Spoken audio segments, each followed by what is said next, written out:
네, 오늘 우리 성탄 주일입니다.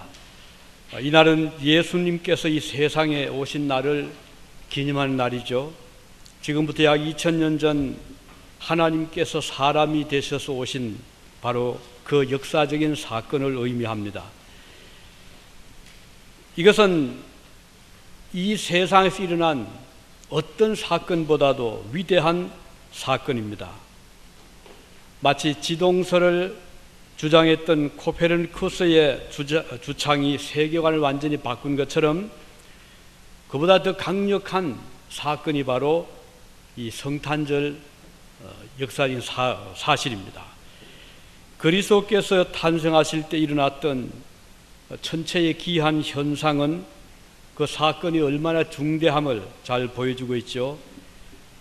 하늘의 별들의 움직임을 살펴보던 동방의 박사들이 갑자기 나타난 크고 이상한 별을 보고 그 별을 따라서 가기로 작정을 했습니다. 마태복음 2장에 보면 마태는 기록하기를 그들이 이제 유대 땅에 와서 질문합니다. 유대인의 왕으로 나시니가 어디 계시뇨? 우리가 동방에서 그의 별을 보고 그에게 경배하러 왔노라 라고 헤롯에게 질문을 합니다.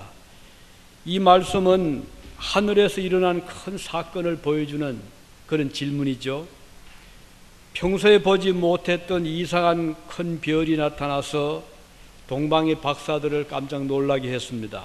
이 박사란 단어를 보면 그들은 하늘의 이 별자리들의 움직임을 보면서 세계 역사를 예언하기도 했던 인류 역사를 점쳤던 이 동방의 유명한 박사들이었습니다. 이들은 특별한 지혜를 소유한 사람들이었고 이 하늘의 전체 움직임을 통해서 세계를 내어다보는 그 특별한 사람들이었다고 합니다.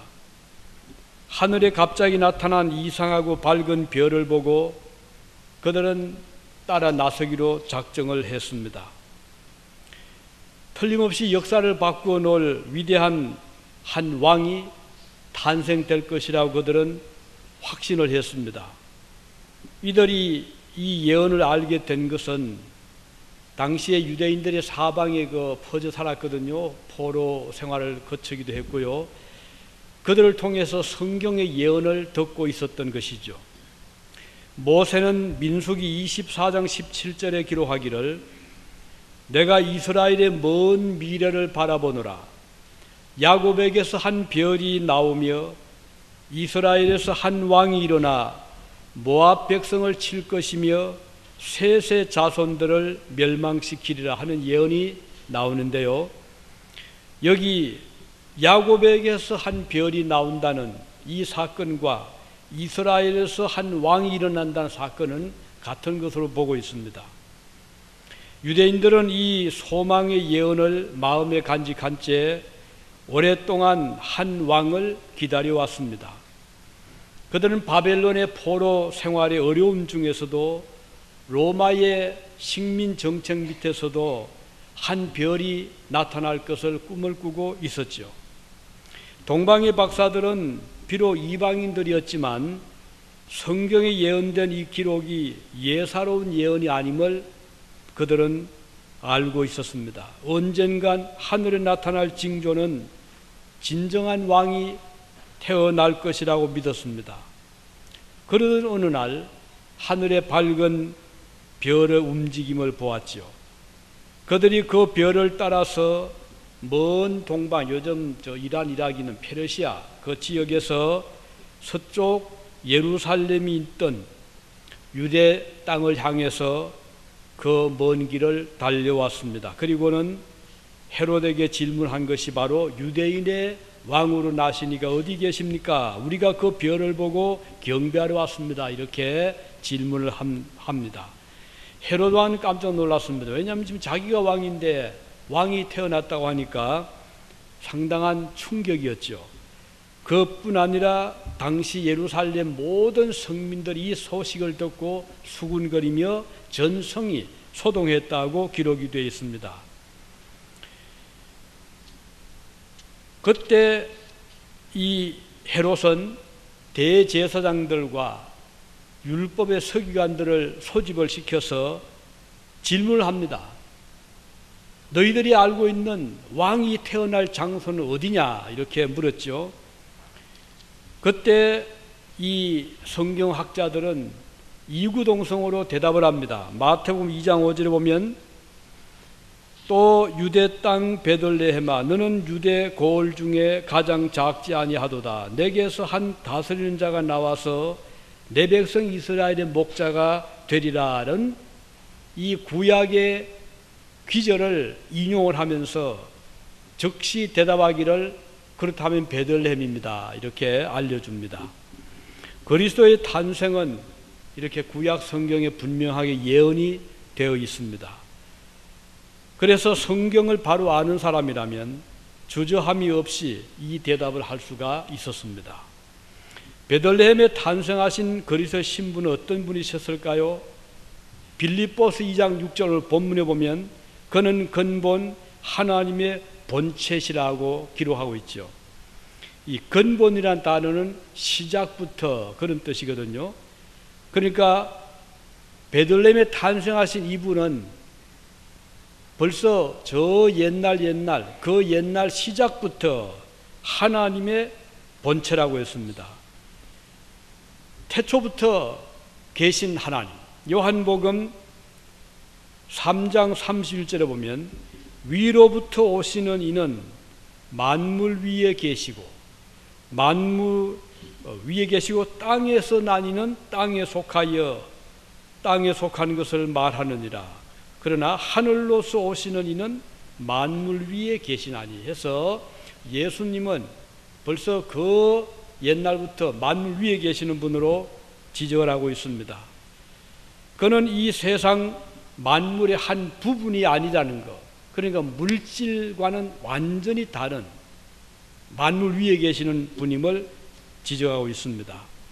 범신론자들은 이 세상 물질의 한 부분으로 신을 생각했습니다. 그러니까 저 하급 물질에서부터 점점 고등 조금 더 이 영적인 것으로 올라가면 물질이 전혀 섞이지 않은 순수한 영이 있는데 바로 그 영이 신일 거다. 이것이 범신론자들의 신관이었습니다. 그러나 성경은 그게 아니라고 부정합니다.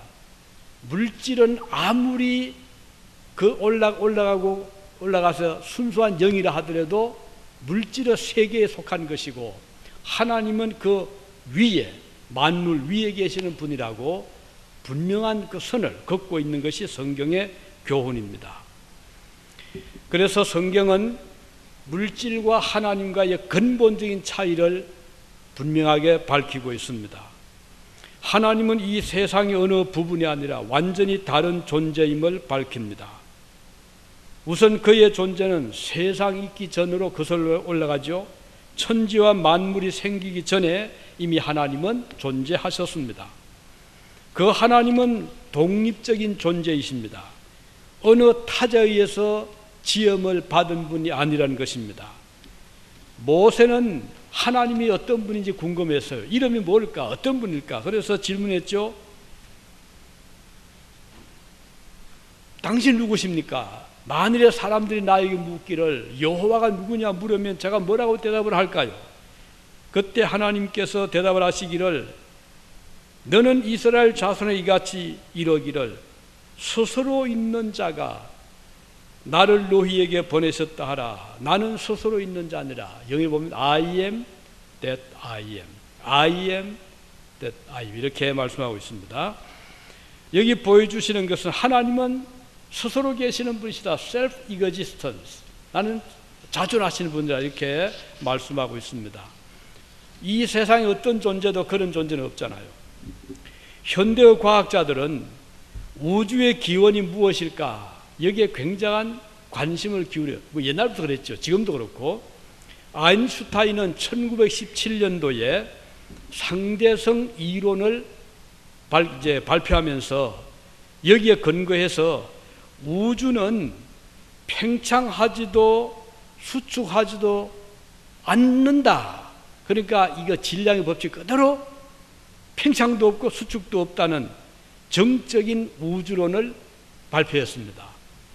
그로부터 12년 후 1929년에 에드윈 허벌이라는 사람은 은하들의 적색 이동을 조사를 쭉 하면서 결론적으로 멀리 떨어진 은하일수록 더 빠르게 움직인다는 것을 멀리 간죠. 멀어지고 있다는 것을 그가 이제 지적을 하면서 우주는 끊임없이 지금 팽창하고 있다는 팽창론을 주장을 합니다. 그런데 아인슈타인과 정 다르잖아요. 두 과학자들입니다. 그러다가 폭발을 했다는 겁니다. 빅뱅 이론이죠. 우주가 폭발을 해서 오늘 이 세상이 이렇게 생기게 되었다. 이 허벌의 주장입니다. 그들은 이 폭발된 세계에서 이제 물질의 이 우주의 생성 근거를 찾고자 한 것입니다.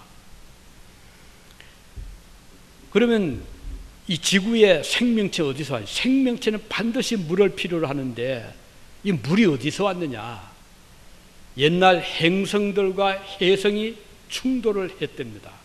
여기에서 일부의 해성에 있던 물이 지구로 옮겨왔고, 그래서 지구는 생명체가 존재하게 된 것으로 본 것입니다.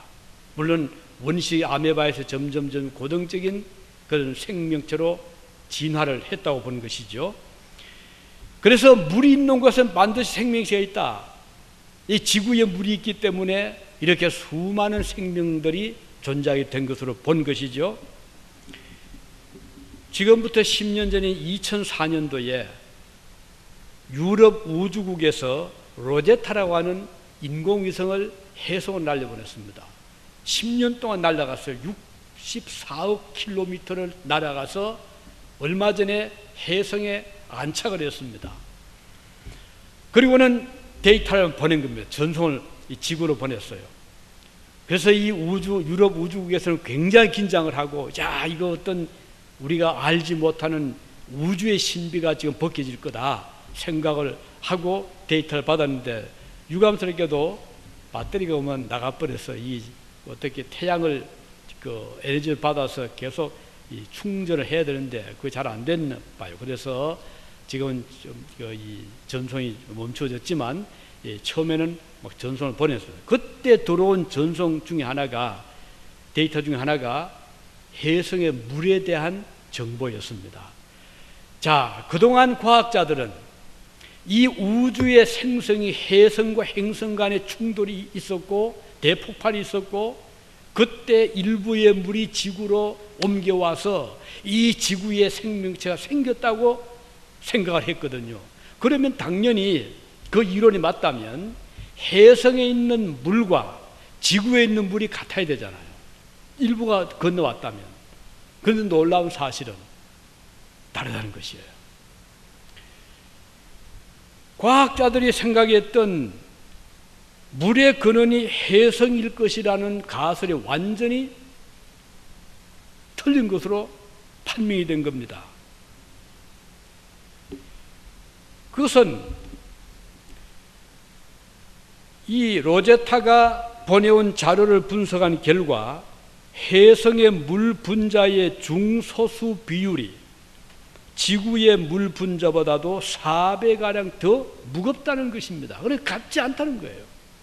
그러니까 해성의 물과 지구의 물은 다 같아야 되는데, 그래야 그 과학적인 그동안 가설이 입증이 되는데 이게 송두리째 깨진 겁니다. 그래서 엄청난 충격을 지금 받고 있습니다. 아마 물리학자들은 앞으로 많은 고민을 하게 될 겁니다. 이게 어떻게 된 거냐? 지금 혼란에 빠져 있습니다. 하나님의 존재를 인정하지 않는 무신론의 바탕 위에서 쌓아올린 과학의 탑은 바벨탑처럼 허물어져 내리고 있습니다. 앞으로 더 심해질 것입니다. 왜냐하면 잘못된 가설에 근거를 하고 있기 때문입니다. 성경은 우주 만물의 근원에 대해서 확실한 선언을 하거든요. 무엇이죠? 태초에 하나님이 천지를 창조하시니라. 그래서 물을 바다로 칭하시고 육지를 이 무철 육지로 칭하셨다. 벌써 하나님은 공중의 물, 땅의 물, 땅속의 물, 지하수죠. 하나님이 창조했다고 기록이 되어 있습니다. 어디 뭐 충돌해가지고 딴 데 넣어봤다는 전혀 그런 기록이 아닙니다. 하나님은 이렇게 우주의 한 부분도 아니고 또 하나님은 완전히 우주와 구별된 분으로서 이 만물을 지으신 분이심을 말씀하는데 오늘 예수 그리스도는 바로 그 하나님의 본체라고 말씀하고 있습니다. 하나님의 본체이신 예수 그리스도께서 오신 것입니다. 이 본체라는 말을 보니까 영어로 번역하기를 very nature, 바로 그 본질, 하나님의 바로 그 본질이 예수란 말입니다. 이 예수님은 하나님의 본체시고 그 하나님의 본체 되신 예수님이 이 세상에 오신 날이 바로 성탄절이라는 것입니다. 빌립은 의심이 많았어요. 그래서 자꾸 또 묻고 물었잖아요. 어느 날 빌립이 예수님께 예수님 하나님을 좀 보여주세요 라고 요청을 했습니다. 하나님을 보고 싶었어요. 그때 예수께서 뭐라고 대답하셨죠? 요한복음 14장 9절에 중요한 답을 주셨습니다. 예수께서 가라사대 대답하시되 빌립아 내가 이렇게 오래 너희와 함께 있으되 네가 나를 알지 못하느냐? 나를 본 자는 하나님을 보았거늘 어찌하여 아버지를 보이라고 하느냐? 여기 예수님께서 주신 대답은 하나님을 볼 수 있는 그 방법은 바로 예수님을 보는 것이다. 나를 본 자는 하나님을 보았다라고 하심으로써 예수님과 하나님은 같으신 분임을 바로 지적해 주신 것입니다. 이것이 바로 이 성탄절의 주요한 의미입니다. 이단들은 이 점에서 굉장히 잘못된 가르침을 주고 있습니다. 여호와 증인, 저호와 위트네스에서는 하나님, 구약의 하나님과 신약의 예수님은 같은 분이 아니다. 이렇게 성경을 왜곡시키고 있습니다. 그래서 이단이 무서운 겁니다. 이게 잘못된 교훈입니다. 우리 예수님은 하나님과 나는 같은 분이다. 이렇게 말씀하거든요. 그 하나님이 사람이 된 사건이 성탄절 사건입니다. 본문 6절에 보면 그는 근본 하나님의 본체시나 하나님과 동등됨을 취할 것을 여기지 아니하셨다고 했고 자기를 비어 종의 형체를 가졌다고 말씀하고 있습니다. 하나님이 사람이 된다는 거 상상해 보셨나요? 그것은 마치 황금덩이가 그냥 바람이 날아가는 먼지 한 톨이 된다는 것과 그보다 더 큰 사건입니다. 그럴 수가 없는 것이죠. 하나님이 사람이 되는 과정을 본문은 세 가지로 설명합니다. 하나는 하나님과 동등됨을 취하지 아니했다. 하나님과 같은 자리 있기를 포기했다 그 뜻이죠. 하나님의 위치와 신분을 포기하지 않는다면 사람이 될 수가 없죠. 사람이 되기 위해서는 신적인 요소들을 포기할 때 가능하게 되는 것입니다. 그리스도께서 사람이 되시기 위해서 하늘의 보좌를 기꺼이 내어놓으셨습니다. 하나님의 권세를 포기하신 것입니다. 하나님의 영광 내어놓으셨죠. 하나님의 부귀, 왜? 하나님은 천지의 주인이시잖아요. 하나님께 아닌 것이 무엇이 있나요? 이 우주 만물, 공기, 태양, 별, 물 다 하나님의 것이고 심지어 우리의 생명까지도 하나님의 소유입니다. 그런데 하나님은 이것들을 전부 다 내어놓으시고 하나님과 동등됨을 포기하시고 사람이 되셨다는 것은 우리의 것 같은 펠로, 동료가 됐다 이 말이거든요. 그러니까 하나님의 영광을 다 비워놓으셨다. 비운다는 이 단어를 보면 무효로 한다, 헛되게 한다 또는 비운다 그런 뜻이거든요. 그리스도께서 가지고 계시던 창조주의 권능이나 영광이나 권세 등을 전부 다 내어놓고 빈 사람으로 오셨다는 그 뜻입니다. 빈 깡통처럼. 우리 주님께는 창조주의 위엄을 찾을 수가 없었잖아요. 조그만 아기로 오셨잖아요. 모든 것을 내려놓으시기 때문에 마치 마른 땅에서 나온 연한 줄기 같아서 그냥 밟히는 그런 모습으로 오신 분이 예수 그리스도시고, 그 예수님은 실제는 원래는 본체는 하나님이시다, 그 뜻입니다. 그는 이 세상 오실 때 아무것도 가지고 오신 것이 없었어요. 맨몸으로 오셨잖아요. 그래서 사람들은 그가 누군지 몰랐어요.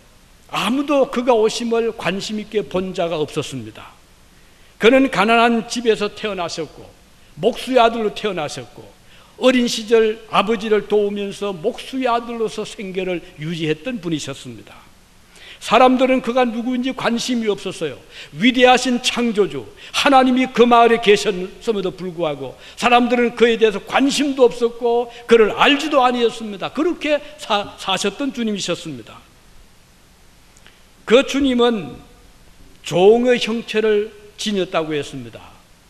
이 종이란 말은 어떤 자죠? 종, servant. 종이란 말은 섬기는 자란 말이잖아요. 가장 낮은 자의 신분입니다. 그는 평민보다도 로마 시민권자도 아니고, 그리고 유대 상징도 아니고, 귀족도 아니고, 제사장급도 아니고, 그야말로 목수, 아주 평범한 한 가정의 아들로 태어나셨던 것입니다. 그래서 예수님보다 더 낮은 지위는 그 당시 없었어요. 가장 낮은 지위의 그런 평민의 가정에 태어나셨거든요. 인자가 온 것은 주님 말씀하셨죠. 섬기려고 왔다. 그 섬기는 자는 낮은 데 내려가야 되잖아요. 높은 데 있으면 섬길 수가 없어요. 다시 말하면 신분이 귀족이 되어서 안 됩니다. 아주 부자가 되어서도 안 됩니다. 권력자가 되어서도 안 됩니다. 요즘 보니까 한국에 재벌의 자녀가 되니까 굉장하더구만요. 비행기를 그냥 돌릴 수도 있고요. 굉장한, 우리 주님은 그런 권한이 없었습니다. 비행기를 어떻게 돌려? 감히 주님은 목수의 아들인데. 섬기는 자가 차지할 자리는 가장 낮은 자리가 되어야 되거든요. 우리 예수님의 모습이 그런 모습이었어요. 누구를 섬긴다고 했죠? 왕을 섬기는 자가 아니었어요. 죄인들을 섬기러 왔다 그래요. 그 죄인은 누군가요? 가장 낮은 자의 더 낮은 자. 이게 주님의 오신 신분이셨습니다. 우리 주님께서 오늘 제자들에게 말씀하셨죠. 마가복음 2장 17절에 보면 건강한 자에게는 의원이 쓸데없고 병든 자에게는 쓸데있느니라. 내가 의인을 부르러 온 것이 아니요 죄인을 부르러 왔노라. 우리 주님이 오신 것은 의로운 자를 찾아오신 것이 아닙니다. 여러분들이 교회 나오실 때 중학교 가면 의인들이 많겠다, 목사님 의인이겠다, 우리 장로님, 우리 집사님들 그렇게 보시면 착각입니다. 우리 교회는 죄인들의 모임 곳이거든요. 그러니까 교회 오시거든 가장 낮은 사람들이 모였구나 이렇게 보시면 되게 정확합니다. 왜? 주님은 낮은 자를 섬기러 오셨는데 낮은 자들이 모인 곳이 교회거든요. 만일 여러분들이 귀족을 원하신다면, 왕족을 원하신다면, 재벌을 원하신다면 교회로 올 필요 없습니다. 회사를 찾아가든지 아니면 백악관을 가시든지 하시면 모르겠지만 우리 교회는 낮은 자들의 모임이고 이들을 섬기기 위해서 주님이 오셨다는 것입니다. 오늘 우리 주님의 모습이 바로 그런 모습인 것입니다. 그가 오신 목적이 뭘까요? 복종하러. 어느 정도까지? 죽기까지. 우리 주님이 오신 목적은 죽기까지 복종하러 오셨다, 그 말입니다. 그 말은 예수님의 십자가를 의미하잖아요. 우리 주님의 십자가는 하나님의 영광 찾을 길이 없잖아요. 어떻게 그 십자가에서 주님의 영광을 천만해요? 죄인 중에 아주 괴수처럼 강도 중에 하나로 양쪽에 두 강도 같이 죽었잖아요. 그러면 사람들 생각이라 저 강도 세 사람 죽는구나, 그 중에 하나가 예수, 이렇게 볼 수밖에 없잖아요.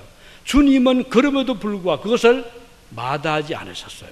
사람들이 그를 비난하거든 욕을 하든 침을 뱉든 아니면 옷을 벗겨서 벌거숭이 만들든 주님은 다 당하셨잖아요. 그러면서 주님은 아버지여 저들을 용서하여 주십시오, 주님의 기도셨습니다. 이것이 바로 성탄절의 깊은 의미인 것입니다. 주님은 자기를 낮추셨다고 했습니다. 낮춘다는 이 말을 보면 그 뜻이요, make low, 아주 낮게 이렇게 움츠린다는, make low level, 그런 뜻이거든요. humble 이런 뜻입니다. 겸손하고. 낮춘다는 이 단어를 좀 더 다시 보면 작게 만든다, 굴욕을 준다, 미약하게 한다, 그런 뜻을 가진, 또는 비천하게 한다, 상하게 한다, 좌절시킨다, 그런 뜻입니다. 다시 말하면 예수님은 우리가 겪을 수 있는 모든 감정의 상처를 다 받으신 분이에요. 좌절을 다 겪어보신 분이에요. 그래서 상처를 많이 받았다고 생각하시면 주님을 생각하시기 바랍니다. 주님은 더 많은 상처를 받으셨고 더 많은 좌절을 하신 그 경험을 가지고 계시거든요. 그리스도께서 태어날 때부터 사람들에게 아까 말씀드린 대로 아무런 어떤 임프레션 준 게 없어요. 호감을 준 것이 없었습니다. 그의 주님의 어떤 외형적인 가문도 그랬고요, 또 그분의 신분도 그랬고요. 우리 주님께서 당시에 그 유대의 그 계급의 신분을 보면 뭐 바리새파, 뭐 사두개파, 뭐 서기관, 얼마나 그 청층이 많았잖아요. 제사장급. 주님은 아무것도 없었거든요. 그야말로 평민 중에 평민으로 오신 것은 우리 낮은 자들을 섬기기 위함이다, 그 뜻이에요. 그래서 오늘 우리는 주님이 우리처럼 낮은 자로 오신 우리는 감사해야 될 것입니다. 만일에 주님이 귀족으로 오셨다면 우리가 어떻게 그 주님을 따라갈 수가 있겠어요? 우리보다가 더 낮은 자리에 오시길 원하신 주님. 그래서 예수님이 저기 가신 곳을 보면 사람들이 가기 꺼려하는 곳이었어요. 가령 수가성의 우물가, 수가성 아시죠? 사마리아에 있던 한 우물, 야곱 우물이었는데 그 시간을 보고 12시, 낮 12시입니다. 그때는 굉장히 더운 때라 아열대 지역이거든요. 그러니까 12시쯤 되면 사람들이 나오지 않는데요. 다 집에 들어가서 거느려 쉬거나 낮잠을 자거나 이런 때지 12시에 누가 물길로 올 때가 아니라고 합니다. 한때 제가 그 스페인에 간 적이 있었는데 스페인에 갔더니요, 12시 1시 되니까 거리가 텅텅 비는 거예요, 그때. 그래서 이게 어떻게 된가 물어봤더니 워낙 더운 날씨라 한낮 한 2-3시간을 잠자는 시간들입니다. 그래서 뭐 회사 같은 사람은 그때부터 다 철수하고 사람들이 없는 거예요. 그와 비슷한 곳이 이 유대 지역인데 12시에 예수님은 우물가로 가신 겁니다. 왜 가셨을까요? 그곳에 한 여인이 물을 깃고 있었거든요. 왜 이 여인은 12시에 그 사람들이 오지 않는 더운 그때 왔을까요? 사람들은 생각하기를 그 여인은 일부러 사람들을 피한 그 시간에 우물로 왔다. 왜? 이 사람은 가정이 참 불행해요. 남편을 5사람이나 바꾼 사람이에요. 얼마나 힘든 삶을 사는 사람이라 동네 주민들의 그를 보면은 아주 비난하고 그런 여인이었는데, 이 여인이 물을 길러 온 시간이 낮 12시, 아무도 없는데 혼자 얼른 물만 길러 가고 싶어 했던 여인을 주님이 찾아가셨거든요. 그리고는 대화를 했잖아요. 나에게 물을 좀 주시오. 그랬더니 이 여인이 놀라죠. 아니 당신이 유대인 남자인데 나에게 어떻게 물을 달라고 합니까? 그때 예수께서 네가 주는 물은 마셔도 또 목이 마르지만 내가 주는 물을 마시면 뱃속에서 영생하도 솟아나는 샘물이 될 거다. 그러면 주님이 대하시면서 여인에게 자신을 보여주시고 그에게 구원을 주신 우리 주님, 가장 낮은 신분의 사람들조차 회피하는 그 여인을 주님은 찾아가셨잖아요. 그리고 또 세리집, 세리는 어떤 사람이죠? 물론 요즘 좀 다르지만은 그때 세리하면 로마의 아부를 하고 돈을 엄청나게 착복을 해서 그 중에 일부만 로마 바치고 자기 호주머니에 넣는, 그러니까 그 당시 유대인들은 매국노로 취급하고 상대할 수 없는 사람으로 그렇게 보던 세리 마태를 주님은 어떻게 했죠? 제자로 삼아 주셨잖아요. 그리고 마태복음을 기록하는 이 마태복음의 저자가 세리였습니다. 이렇게 우리 예수님은 오셔서 가장 낮은 자리에 사람들을 외면하지 않고 찾아주시고 구원해 주신 우리 주님이셨습니다. 그리고 십자가에서 돌아가셨잖아요. 그래서 우리 주님은 소망을 주신 거예요. 하늘의 소망을 주신 거예요. 얼마나 좋습니까? 이 소망 가지고 산다는 자체가 참 기쁘고 감사한 것입니다. 우리 주님을 바라보는 그 소망의 참 그리스도인들. 그래서 전도하실 때 이것처럼 참 가치 있는 게 없잖아요. 이 세상에 뭘 주겠습니까? 자, 지금 그 사람에게 뭘 줘야, 지금 희망이 없는 사람에게 줄 수 있는 것이 무엇이 있겠어요? 언금이 필요합니까? 맛있는 음식이 그에게 도움이 돼 아무것도 될 게 없잖아요. 가장 큰 소망은 하늘의 기쁨입니다. 하늘의 기쁨. 이번에 우리 최건산의 아버님 오셨는데 아마 들어보셨죠? 연세 90이 넘으셨습니다. 굉장히 쇠약하신 어른이신데 유진을 참 좋아하시는 분이세요. 몇 번 다녀가셨고, 그래서 한국에서 참 유진에 한 번 더 가보고 싶다. 그 소망을 가지고 오셨어요. 저희 기도 참 많이 했거든요. 정말 앉아서 5분 앉아 계시 어려우신 분이신데 그 먼 12-13시간을 비행기 안에서 잘 견디시고 잘 도착하시고 지금 언니댁에 오셨습니다. 얼마나 감사한지 모르겠습니다. 그래서 많은 대화를 이제 하는 중에 참 소망을 가지신. 그래서 이제 뭐 연세 90 넘었으니까 앞으로 사신도 안들 뭐 얼마나 더 사시겠습니까? 그 어른에게 줄 수 있는 소망이 무엇인가요? 하늘의 소망이잖아요. 자, 이제 우리가 하나님 의지하고 예수님 바라고 살다가 주님이 부르시면 기쁨을 갈 수 있는 곳이 있다는 거. 그리고 얼마 먼저 떠나신 또 그 부인이 기다리는 그곳. 참 좋더라고요. 이게 없으면은 무슨 위로를 줄 수 있겠어요? 자, 이 음식이 뭐 맛있어 잘 땡길 수 있는 것도 아니고, 또 몸이 건강해서 편한 것도 아니고, 또 앞으로 뭐 이 세상에서 오래 뭐 희망이 있는 것도 아닌 그런 분이 가질 수 있는 유일한 소망은 우리가 세상을 떠나면 갈 곳이 있다는 것이에요. 우리 예수님께서 말씀했잖아요. 내가 너를 위해서 처소를 예비하면 다시 와서 너희를 나 있는 곳에 있게 하겠다. 주님 말씀했잖아요.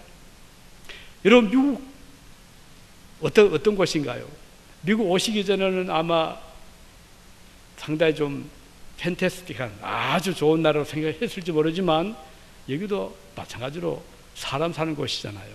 여기도 뭐 끊임없이 온갖 문제가 다 일어나고 온갖 어려움이 있는 미국이잖아요. 천국이 아니잖아요. 그러니까 우리가 뭐 미국보다 더 좋은 곳 또 사실 있죠. 유럽 참 좋습니다. 유럽 중에서도 저 알프스가 있는 스위스 참 좋죠. 제가 10년 살았잖아요. 얼마나 좋은지 모릅니다. 그림 같은 곳이, 사진 어디 누르면은 명화가 나오지 않는 곳이 없어요. 정말 좋은 곳입니다. 그러나 그곳에도 마약 환자들 많지요. 그곳에도 얼마든지 범죄들이 많습니다. 그 경찰 국가입니다. 스위스 경찰 국가예요. 그곳은 뭐 피할 길이 없습니다. 얼마나 철저한지 모릅니다. 그 유지를 그렇게 질서를 유지시키고 있더라고요. 그런데 그것도 천국이 아닙니다.